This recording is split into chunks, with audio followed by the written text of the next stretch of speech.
This week we're reading Slaying the Vampire Conqueror by Carissa Broadbent, otherwise known as The Meat is Coming Out.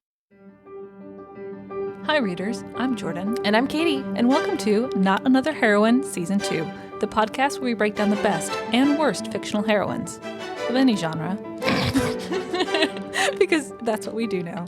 Want to see what's next on our TBR list? Subscribe to us on YouTube or follow us on Instagram for a sneak peek at upcoming content or to help us pick our next book.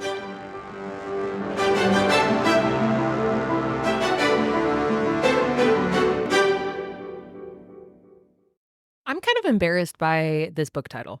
Me too. I never would have downloaded this book had you not started it and told me that it wasn't bad, because it's pretty cheesy. Yeah, 100%. Like, which surprises me, because this book is written by Carissa Broadbent, who shot to fame and glory with, what's the name of the book? The Wings of Night. The Serpent and the Wings of Night. There we go, yeah. Yeah, that book is always on the, if you liked Akatar, Throne of Glass, read this one. But yet she busted out with this 80s fantasy animated cover. I don't know how else to describe it. Because this is 100% one of those Kindle Unlimited anthologies where you're like, I am not probably going to enjoy this, but I am just going to read it because it's free. This book looks like how that shitty book you just reviewed. Oh, the War, Battle of Blood and something, King of Battle and Blood. There we go. Okay. Thank you. So the way you described that book is what I pictured this book to be like. Yeah. Based on the cover. Yeah. And it's funny because they have similar plot lines too. So they should have flipped titles and then just kept the books the same, and then I'd be like, oh, I'm not going to read this garbage, talking about the other book that was 100% garbage, and then read this one and been pleasantly surprised. But also the title. Yeah. Can we say the title again? Slaying the Vampire. I can't even. I got halfway through and then balked. Slaying the Vampire Conqueror. So bad. It's one of those ones. So I feel like I'm petty enough that if I got to Carissa Broadbent's popularity, that I would be like, let me write the most cringy book title and then just pop in a really good book. Yeah. And be like, you have to trust me. So this is part of a series that she worked with other authors on, and it's always slaying the elf prince, slaying the zombie king, yeah, all of that. Because I saw the other ones. I think it's slaying the shifter prince or something. Oh God, yeah. They get progressively worse as you. So as much as we liked this book and as good as it was, it's still not good enough for me to overcome how bad the other covers and titles are. Oh yeah, I'm absolutely not even trying. If Carissa Broadbent had written this one, we never would have done it. Nope. Because I was confused at first. Because I was like, Carissa Broadbent, I know that name, but it can't be the same. Oh, it is the same. And it is the same. Mm-hmm. It's even set in the same world. Her Crowns of Nyaxia. Girl, how do you remember all of this? I am continually in awe. I don't know. I just the brain is a black zone. So, sidebar, we have a little echo show thing, and it will give you do your daily trivia, do your daily math quiz. Uh-huh. And I'm like, oh, fun, we'll do the daily math quiz. Selected hard. And I'm like, oh, no, They were very basic math word problems, and my brain just short-circuited. Could not answer them. Are they all word problems, or does that make it hard because it's a word problem? I don't know if they're all like that, because we just did 3, and I'm like, no, thank you. That's how I felt watching Melancholia, the K-drama with the math nerds. Because the first question, I was like, oh yeah, I can kind of fuck with this. I'm a little bit smart, and then they immediately started going into polynomials and shit, and I'm like, no. But that's what I mean. My brain may be able to remember weird shit related to fantasy romance. However, you put a word math problem in front of me, that's not happening. That's fair. It's interesting too, because I feel like those are similar parts of the brain, right? Or maybe not. I guess not. The brain, again, black zone. I have no idea how it works. So, yeah.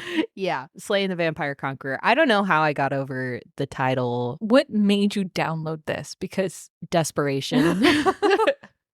I wanted something other than anything. We did need a palate cleanser after a Fate inked in blood. Yep. And I didn't want to spend $14 on. Cause have you noticed the Amazon Kindle prices have kind of like skyrocketed? It's a little ridiculous, but they've also gotten more in their Kindle Unlimited library. They have, yeah. Because I kind of flirted with the idea of getting rid of it, but now I'm glad I didn't because like they have some like decent ones on there. But all other Kindle books, it's like $12, $13 for something that you don't really own. Yeah, and that shit, it starts to add up, and then it's like $300, and it's like too much. Like there's no physical representation of what I'm buying, so I can't justify it. Because thank God that my partner is somewhat financially ignorant and he does not even like have the banking app that like, ties to our credit card. Yeah, because I feel like I would have to explain some things. There are worse things to spend your money on. That is true, like crack. Oh, you went from books to crack? That is a very wide spectrum. I have to, because some of these books are trash enough for me to, like maybe I should have bought crack. Like, fair. Yeah. Okay. We should, yeah. So, this book, right off the bat. So, our review is kind of in between meandering and stay up late to finish. Not finish it, but stay up late to like read a little bit more. It didn't quite hit the all-out 5-star rating for us. Yeah, because I feel like the first 60% of the book, and if you've ever read fantasy romance, you know what happens at 60%. 65%. The meat is coming out. You were talking about the Brazilian steakhouse, and like that's all I can think of. But you have to earn it a little bit in this. Like, yeah, there's some you tension building. It's not, the sirloin on the first rotation. We are losing our mind. Sirloin on the first rotation. I just pictured the dude with the permanent boner from the other book just like wandering into the story like, I'm here if you're hungry. He's still like kind of gray looking like steak that they bring out to like, ration out the I kind of think we should get like a oh my God, cardboard cutout of him. Yeah. And just like have him watching us as we tenting a little bit. Oh, just a dash of tenting. This episode got a little inappropriate, a little fast. 100%. Oh my God, I'm kind of like sweaty. Okay. Similar books. The first 60% though, I feel like is a solid like actively ignoring your responsibilities but still kind of aware of them. But then after that, it definitely kind of goes back to that like meandering, and you're like, I'll finish it, and okay, it's done. Exactly. Cool. Yeah, similar books. You should bring up your point because it was like a hundo. It was a moment of clarity, but with no reasoning behind it whatsoever. So I was finishing this book last night, and it just occurred to me that the setting, the vibe, everything about it reminded me of The Undying King by Grace Draven. 100%. But why? I don't know. Because it's not just the vibes. It's just the vibes. And I think we were talking about it before we were, whatever word we're going to use to describe being online. On the record? Sure. Wait, that's what you're talking about, right? Yeah. Oh, yeah. okay. But I'm like, is on the record correct? I don't know. Live? We're not live either. I was like, I don't know what time frame you're referencing. Okay. So the writing style, I think, is somewhat similar. You were talking that this is a more mature. Yeah, like I can't really quantify it because the characters are obviously older. I think the male lead character is like 200 years old. Yeah, I would hope he's a little bit older. I think so. He's a vampire and whatever. But I think the girl is like 26, and it's not even that necessarily that makes this book feel mature, but it's like the writing style is very like clean, very someone has a master's degree. Yeah. You know what I mean? The writing is thoughtful and checked, and we're not using like easy words. We're not using easy phrases to describe things. Yeah, but it's not the weird like throwaway hard words where you're trying to sound smart. Like this is someone that's competent. Yes. Well, I think it also helps that it's written in first person, and then our heroine as a narrator is very reserved and kind of measured just based on what she goes through. So maybe that contributes to a bit of the maturity. I could see that because she definitely felt older. Like, if I had to guess, I would say she was in her, like, 30s, like, early 30s, mid-30s, the way she talks as a narrator. And it's kind of refreshing because you don't always want to be stuck in the That's 18 not fair. God, I will never let that go. That needs to be on a t-shirt. Yes, actually. But you're like, that's not fair. Heroin with like hair blowing in the wind. Oh, yeah, because there is no moments of that in this. She's very, like, competent. I feel like she's also been through a lot of shit, but she doesn't let it, like... Impact her interactions with... Yeah. Like, she judges people based not on her past, but on her current interactions with them. Yeah, and I respect the fact, so the main character, what is her name? I was waiting Selena? Selena, Yeah. I feel like she's... So her character is like an assassin in this or whatever, and we'll get into this obviously later. But she's probably one of the more convincing assassins. Because there's sometimes, like, Selena Sardathian in the first Game of Glass of... What? You know what book I'm talking about. She's not really convincing as an assassin. Like, sure, girly. Like, I don't think so. No. But this, I was like, oh, shit. Like, kill some people. And I think it that's partially due to her magic and the way she moves and uses the world around her, I think. It's something about her as, like, a person, like, her narration style that I'm like, oh, like, you're kind of serious. Yeah. Like, I'm not going to fuck with you. 100%. Yeah. Other similar books? Well, so we both kind of agreed a Fate Inked in Blood, which we didn't like. But in, like, a weird, ironic, like, the plots are the same, but this one is so much better. Yeah, so A Fate Inked in Blood has a lot of battles in it. A lot of, like, little woman attached to Conqueror makes the journey, encounters lots of stuff along the way. Same pattern in this book. But this book, I feel, takes the battle and the violence and the gore way more, not to heart, but... Like, intentional? Like, it's not, like, random bloodlust. I'd say that the level of violence is the same. But you feel it more in this book, and you feel like the characters understand the impact of the violence that is happening around them. 100%. That was very eloquent, because that's exactly the feeling I had. It took me a long time. Like, the wheels were spinning very slowly. You were very measured. Okay, awesome. But this last similar book, I cannot speak to. Yeah, A Promise of Fire by Amanda Bouchet. It's, again, this similar to Fate Inked in Blood, where it's, like, not great, not well done, but it's a very similar plot line where, you know, girl is attaching herself to Conqueror, you know, kind of not forced to help him, but no. I immediately think of Game of Thrones and Khal Drogo's, like, whole plot line. Like, that's this, but slightly different. Yeah. Yeah, if, I wonder... what if this was, like, fanfic? Okay, yeah. But Khaleesi is actually an assassin. And super empowered. Wow, I would low-key, like, eat that up. I'm about it. I will say this is not a book I don't think I won't reread this. Oh, I don't think so either. It's just kind of... that's like some nice vanilla ice cream to tide me over until I get to, like, a pint of Ben & Jerry. Yeah, where it's like, I don't want to go full send, 9,000 calories, but I want a little something, something. And it's like, I don't feel, you know, like I wasted my calories eating this. I was like, okay, I got what I got from it. Cool. Yeah, moving on. You're not going to waste your time with this book. And if you are in a lull, a reading lull, this will help you. Absolutely. Yeah, 100%. Or if you just need something to read because you're about to, like, get on a plane or... XYZ circumstances, this is a solid, like, you're not going to be disappointed. It's not going to suck you in completely, but you're not going to be disappointed. No. So you're not going to get harassed, you know, by someone on a plane or, like, mugged or, you know, your valuables stolen.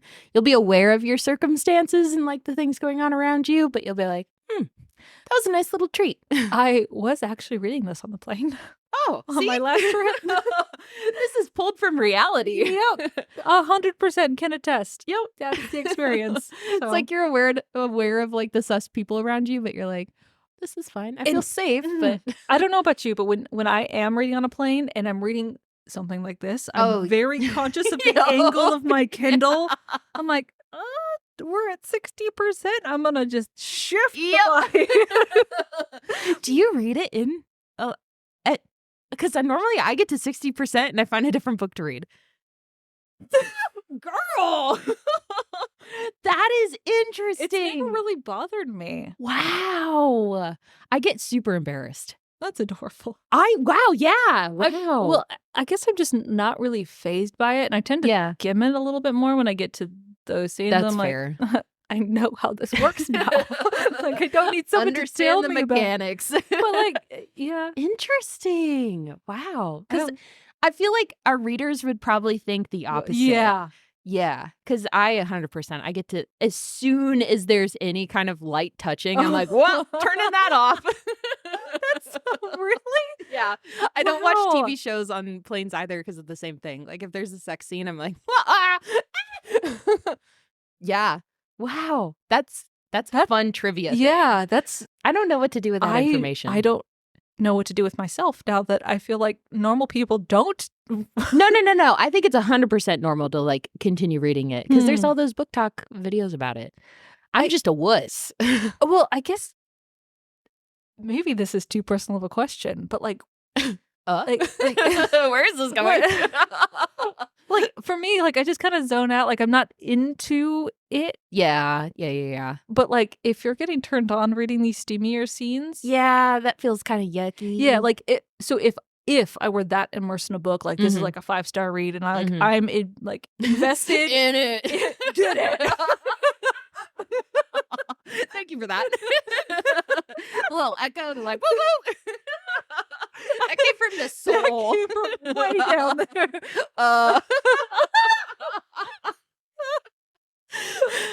You know what? That's a fair point though, because I just get too focused on like everyone around me that I like somehow think that they have secret knowledge that I'm like reading this and like shaming me. Like I was 100% like Catholic in some previous life. Yeah, that I could see that. Yeah. Because that doesn't even make sense. Like someone with cannot. Everything else that like I know about you, like that is so dichotomous. That's not a word. It should be. It's a perpendicular to. That doesn't sound right. That's what I was doing. Right there. That's what your hands are doing, but I don't think that's what you meant. What does this word mean? Okay, time out. Okay, we need to get into this actual 100%, book. 100%. So stay tuned for more.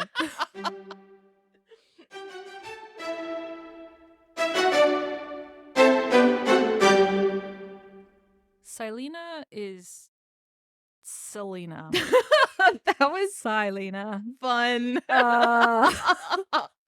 You said it so calmly. Well, I just read it in our notes. I'm like that. As soon as it left my mouth, I'm like, that's not right. That's not how you say that. I am in no place to judge. That was just, you were so calm and like you just went for it. I wish I hadn't. Oh, yeah. Selena. I wish these authors would just write Selena in the way that we know how to spell Selena. Yeah, for the readers, there's a Y in there in a somewhat surprising location. Yeah. Yes. Yeah, so Selena, she doesn't have eyes. So I was kind of, does she have eyes and they just don't work? Yes. Okay. Because so that's revealed later in the book. But this was the most challenging aspect of this particular book for me. So it opens up, Selena is a member of this cult, essentially. Like they call Archesin. Arcasin? Arquazin? I think it's Archesin because I was picturing spider, like arachnid. Oh. I vibe. Okay. I hope, but judging how I just said Selena, maybe I'm not the best resource here. We are existing off of vibes. Okay. Cult. She is a member of a cult that worships this goddess called the Weaver. Mm-hmm. The spider theme. Okay. There was some reasoning behind it. I just exist. Please continue. I'm going to try.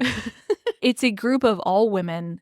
I think I pictured like a convent. They have I did too. What's the Sight Mother is like the all holy one who's like the queen assassin, and they're all sisters. Yeah, air quote sisters. Yeah, and they all perform like assassin tasks or like stuff to society that's benefit to the Weaver, but not necessarily in alliance with any like warlord or king or country, that kind of thing. But like you mentioned, they're all blind and they all wear like a blindfold around their eyes. And that's because they give up their sight like as a child in exchange for powers from the Weaver. Mm-hmm. Do you want to talk about like how these like thread like things work? I'm kind of hazy on it, but I feel like, did you ever read a book that had this as the premise? Or a movie? No. Does it sound familiar to you? Yeah, it kind of feels familiar. And I really don't know why. But like the concept is everybody's connected by these little threads, and they call it thread walking when they like yank on certain ones or can read certain ones to make some XYZ thing happen. But it's also how they can kind of like see, air quotes, is that it's almost like bat echolocation. Yeah. Like they feel like the threads vibrate in a certain way and they're like, oh, that means that this is the color blue, or like the ocean is moving, or... But it's weird because she can make out like facial expressions and colors and stuff. Yeah. Which didn't jive. And I think this is, if I have like a big beef. Beef. It's what's for dinner. Sorry. I'm going to restrain the comment I was going to say about that. Oh my God. I feel like it would have made much more sense if she couldn't have made out expressions or colors and could sense like forms. Yeah. Whale radar or bat radar. Whale radar. They use don't they? I think so. They have their That's not the sound that whales make. No, that's dolphins, which are whales, as I learned from the Extraordinary Attorney Wu. That's what I meant. I vibe with that because that's like the concept is they have to every single day for a year they give up slightly more of their eyesight because it's easy to make a one-time sacrifice, but it's more intentional and hard to make it every single day. And in exchange, they're granted this ability to see more than they could visually. And I kind of liked it. Like, I didn't really have any, like, qualms with it. I kind of just, like, took it in stride, and I was like, okay, cool. Like, she can see, but, like, not see. But I get it does make them kind of, like, overpowered almost. Like, I liked it because that's part of the aspects of this book that draws you in, I think, as a reader, is the fact that she's blind. Yeah. But there could have been so much more. I'm sorry. I like a lot of angst. There could have numb. There could have been. Did you say yum? Yeah, it was numb, but yeah, same meaning. But like, especially with her, if she hadn't been able to see like our hero so clearly, there could have been a lot more like interesting things going on there. I dig that. I will say it's a standalone book, so maybe if this was going to be a series, I would love that. But I guess for like a one time, I'm glad there wasn't more angst because I feel like that would have drawn it out a little bit too much, and I'd be like, oh my God, can you guys just like fuck already? Like, you know what I mean? There's books like that though. Yeah, but that's interesting because there really is no downside to having this, and she does have some kind of like words are hard, some kind of crisis about not being able to see the ocean or something or paint. But like you can still like see. Yeah. So what's the difference between the colors that you're picturing now and the colors that you would have seen with your eyeballs? I don't know. I don't have an answer because I don't think there is one. So just kind of roll with that premise. And then basically a vampire horde is coming to take over the land. Yeah. That was what I kind of liked about this first scene because she's in the middle of trying to kill someone. The guy she's trying to kill is like having sex with someone, and she's like, can we just get this shit over with? Like, I don't need him to finish for me to finish. Oh, that's hilarious. I forgot about that part. Yeah. Hilarious. That's like the first scene. Yeah. But then like vampire horde, friend dies, pulled back by the site mother, like, you need to get the fuck back right now. And she's like, but I can kill him, he's right there. And she's like, don't. And then she is yeeted back to the Salt Keep, I think is their headquarters or something. And it's cool the way they travel because the way they see along the threads is like they can picture a thread and be like, I'm going to follow that thread and just appear behind people. Like, I fucking love it. So fucking cool. Like that is a skill set an assassin needs to be successful. Huno. I ate that shit up 100%. Like I wish we had seen more of that little skill. kill. Yeah. And the like puddle walking or water walking or whatever. During their like searing. That's where they like they can. It's not searing. It should be searing. To sear into the future. This is fitting with the beef theme we got. We're having issues all day, son. But yeah, they just look into a puddle and they like draw themselves into whatever location they want to go. That also has water and like boop boop. They're there. Yeah, love it. She's drawn back to the keep, and Sight Mother's like, "Well, this horde is coming. We're gonna need you to go and kill the Vampire Conqueror." Thus the name. Yep. I love that she was like, yeah, so you're not going to have any problem with this. Like, go murder this, 1,000-year-old vampire. And Selena's happy about it because, like, her friend was just killed by, like, members of this horde army that's coming. She's like, yeah, I'll kill him. No problem. Like, sign me up. That's what I love the most is there's no, like, balking at this task. She's like, yeah, that's within my capabilities. Like, I'll go kill him. It's like, fuck yeah, dude. And she's so smart about how she gets to that point. Yes. So she has her mission now, and she's like, all right, well, the vampire army always travels with like a seer. And I'm a seer. Wink, wink. So this was so brutal. Yeah, it was like you have to be like, oh, this chick means business. Yeah. So she identifies this old woman who's traveling with the vampire army as like his personal seer, and they use the seer to like forecast battles and like make sure they're gonna win, essentially. I mean, it's kind of smart. Like, yeah, like why not? So she follows this old woman around the vampire camp and follows her into the forest, and then she murders her. It's worse though, because that's what I thought was gonna happen at first.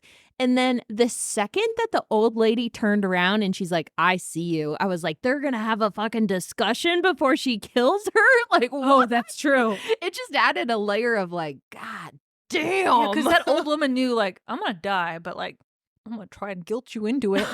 Yeah. Because she's like, oh, they take your eyes, and like, you didn't even think that was weird or anything, or a big ask of a 10-year-old. This is the first mention that we get of the cult. Yeah. Because we get it from Selena's perspective. Like, it's the sisterhood of the traveling nuns and I've assassins. been saved.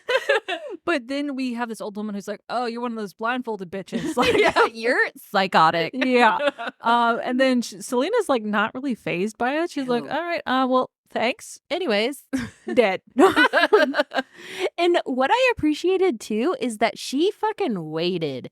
So the next like 5 or 6 days, she watches the camp just become more and more like unsettled that the seers disappeared. Everyone's mad. They're getting more and more like, fuck, we gotta find another seer. And she's like, I'm going to still wait. Because I feel like there's always those books that they immediately like walk into camp and it's like, obviously she probably murdered the old seer, and she's like, hey, do you need a seer? Like, that's weird. This is chess playing. This is Selena like forecasting her moves 3 to 4 times ahead and predicting the other side, which was like golden. But how she gets into the camp. Please explain. So basically she waits until they're at the perfect moment of desperation, and she's like, I'm gonna go have me a nice glass of wine at this inn. It's super shady, and why would I just be here drinking wine? But they're desperate. And so she's just sitting there, and she makes eye contact with a couple of soldiers who are like, that's giving me seer vibes. That whole blindfold thing, which she's moving without any issues. We're gonna remember you. And then she's in her little sketchy room. She locks the flimsy lock, and then she obviously gets kidnapped. Yeah, like she pretends to fight. I know, like a hard fight. Like, okay, I'm not gonna make this easy. Like, I clearly, oh no, I don't want to go. And the vampire who comes to capture her is like, God damn.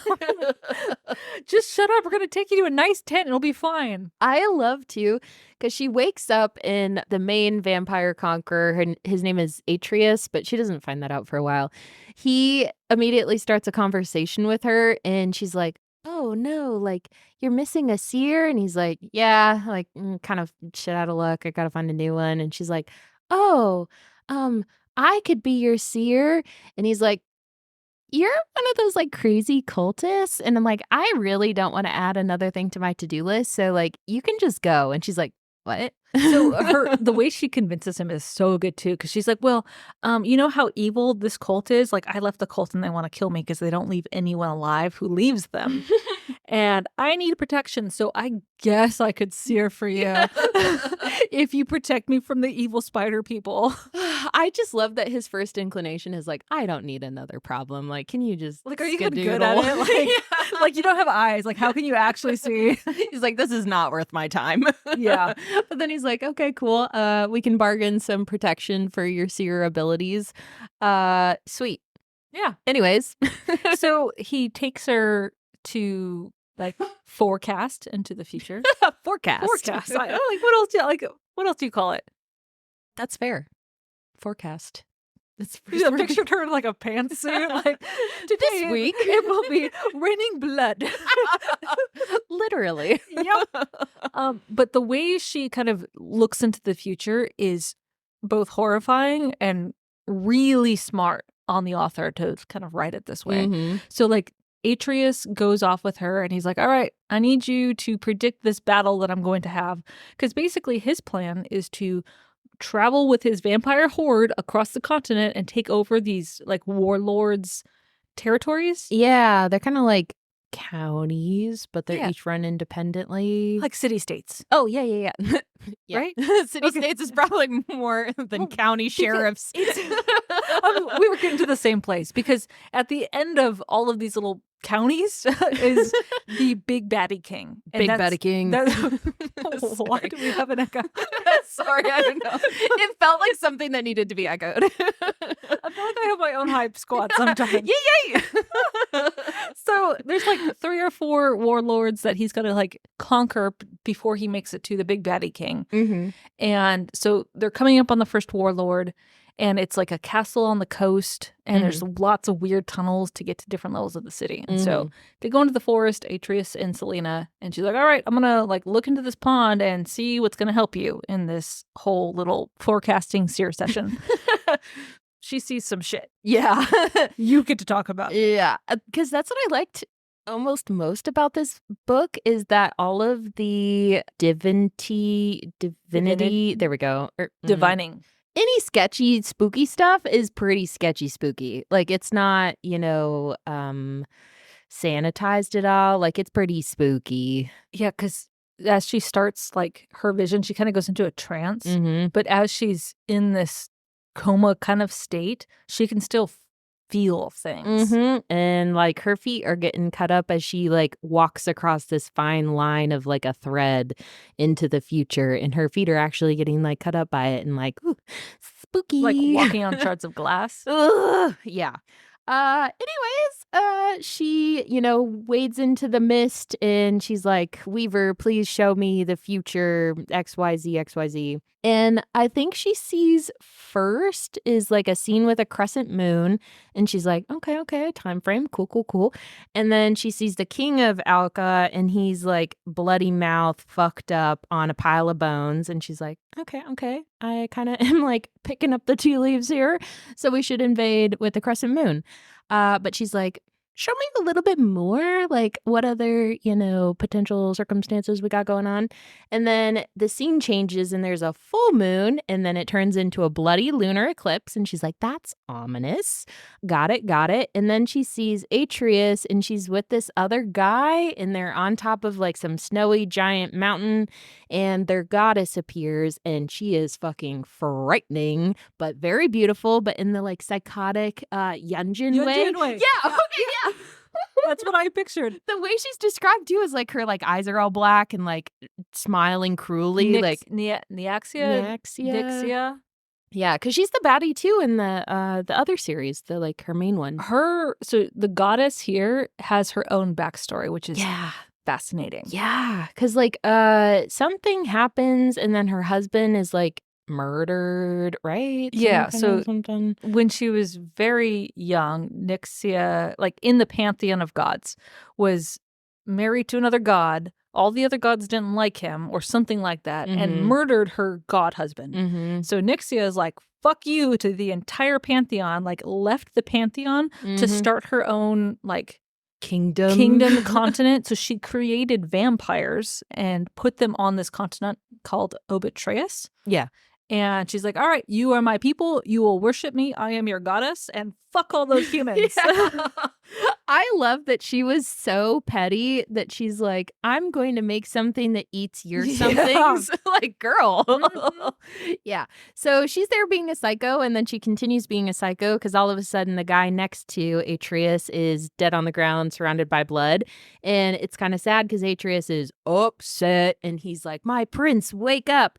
And then our girl is yeeted out of her seer session, and he's like, I have seen trips gone bad, and this has all of the hallmarks of that. It's like, yeah, because she saw, like, you know, probably one of your worst experiences ever. That would be a bad trip. Yeah, that sounds awful. And so we also learn, I think, in that vision that Atreus is from the House of Blood. So in Vampire Land on the continent, there's like 4 houses. Three houses? House of Night, House of Blood, House of something. Some other vampire-y thing. Shadow. Yeah. There we go. So if you read The Serpent and the Wings of Night, that deals with the House of Night, I believe. And then in that world, House of Blood is kind of outcast vampires. Yeah, they're like, they did something bad and betrayed their queen, so the goddess, and the goddess is like, well, you're cursed now. And that's the whole house is cursed. Yeah. But there's like something that she's picking up on Atreus, that he's like cursed, but like double cursed. It's really like bad. His insides are fucked up. Yeah. So there's a lot of backstory, but you don't really need to have read The Serpent and the Wings of Night to understand. Like, it's pretty like well spread out, and like you get educated as you go along. You don't feel like you're lost. But Selena pulls a fast one. She's like, all right, well, I know that you'll win the battle if we go under the crescent moon. So I'm going to say that you need to invade under a full moon because like I'm going to sear for you, but like not all the way. Because at the end of the day, I'm trying to like destroy your entire army. Because that's kind of like what I both liked and disliked about her is she does have a conscience. And because she was brought into the cult a little bit older, so she had seen more horrible shit in the world, and so that's kind of colored her opinions or view on the world, and so she doesn't want to see unnecessary suffering. And we get a little bit later that her town was taken over by some kind of warlord, and it was super bloody and horrible, and she's like, I don't want to assist with that, so I am going to sabotage this man's plans. But also, like, that's not maybe the best route if you're trying to convince him that you're like a decent seer. Yeah. Like, this was not the most well thought out plot device. No. Especially since she's going to be with the army that's invading. Okay, so I love that. So it happens a little bit later, or like maybe after this, but she tries to convince him to bring her along. I think it's a little bit later, but she's like, you have to bring me along. Like, I can defend myself. It'll be fine. And then immediately flashes to the next chapter where they're invading, and she's like, in hindsight, this was maybe not the best plan. Because this is a castle built on the coast, and the moon affects the tides, and now the tides are coming into the tunnels. Yeah, that'll happen. But like before they actually invade, I feel like there's not really like much that happens, but there's like 10%. And I was going through it when I was like writing this, and it kind of seems just like laying the foundation for like interest in each other. Yeah, this is just okay, well, we're going to see each other in action. I'm going to see you fight a bunch of people. You're going to see me save a bunch of your people, so you start to trust me some more. But there was a scene during this battle. So like they attack the city and they get trapped in these tunnels and the water's coming in. It was a little brutal. Yeah. The scene where they realize that this warlord has shoved his entire, like a huge bulk of his civilian population into the tunnels as like a human shield against the invading army. Oh. And he just put them in the tunnels to get murdered. Yeah. And in this moment, Selena recognizes that they're all civilians, and she convinces Atreus to be, hey, please don't kill them. We can just like tunnel our way through the tunnel of people. And they do successfully, but it's horrifying. Yeah. Because you feel like almost claustrophobic. Yes. Reading okay, it. Yeah. I was like, I hope that's not just me that had kind of like an emotional response. Yeah, so they make it through the people, and then the water starts flooding in. The tides fill the tunnels up, and people start drowning. Yeah. This was like a really, like, this is one of the more emotionally, mentally taxing scenes to read in a book like I've read recently. It was this, I felt like this fight would have been better placed at the end.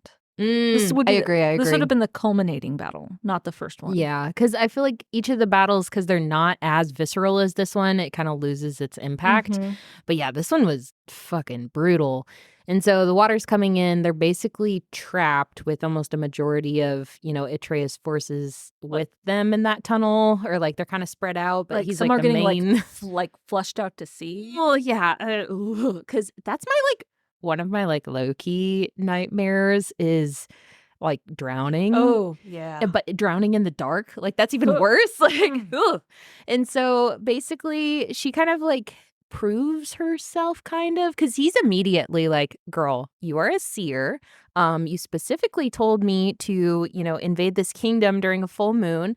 I'm thinking you betrayed me a little bit." And she's like, "Yeah, seer sessions are not always, the most like, concrete." And she redeems herself in the moment of this battle because she's like, all right, I'm going to save everyone. And so she like thread hops to like rescue vampires who are like out to sea. And she saves the majority of his army. Multiple times. And she's like Exhausted. Dead. And he's like, "Okay, so I guess people do make mistakes." And you kind of like came in clutch at the last moment. Like, but like, fine. You're just not very competent at searing, apparently. Yeah. And then they clear out the castle and murder the dude. And they win. They win that city-state. And that's kind of a good, I think, stopping point. Yeah. Because this book is really broken up into like a series of battles. Yeah, like each like phase of their campaign across the continent or whatever. But I think it's also important to mention, because at this point you realize, or like are told or see or read or whatever, that all of these warlords are like really not good people. Basically, each has their own way of ensuring, power and like subordination, but it involves a lot of like drugs and keeping people really poor and like on the precipice of dying and starving. So it's like, these are really bad people. Like, a vampire horde is coming. It's probably for the best. I know. Yeah. It's like, this really isn't that bad. So it's fun because she's conflicted, because she's like, I don't like these warlords. Like, they're really shitty people, but I also don't want you to win. But also, like, I'm supposed to kill you. And you see her indecision throughout. Like, it's really well done. Yeah. She's a morally great character. Oh, 100%, because she does some fucked up stuff the whole time. Yeah. But that's the start of like, like something has happened. Because the site mother also told her like, here's a magical dagger. Murder him. Yep. Yeah. And then she's also like, I don't care how many people die as long as, he ends up dead. And yeah. And she's like, I kind of don't feel good about that. And she's like, well, it's the will of the weaver. That was magical. Oh, yeah. Yeah. Oh, yeah, tunnels, man. Absolutely. Fuck not. Cannot. Mm-mm. Dude, I can't even go like snorkeling. Oh, yeah. That's my level of aversion to water. That's anything. fair. Yeah. I saw this one post. It was like, the water is super beautiful. Like, I love watching the waves or whatever, but whatever's going below the surface has my respect, but absolutely the fuck not. Yeah. People who like to swim in the ocean, people who like to surf. No. No. Nope. From our shelf to yours. We'll see you on the next page.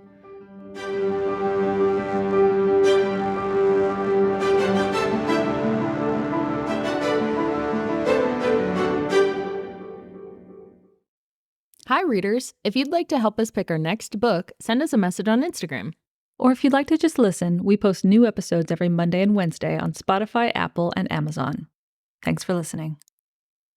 Bussin'.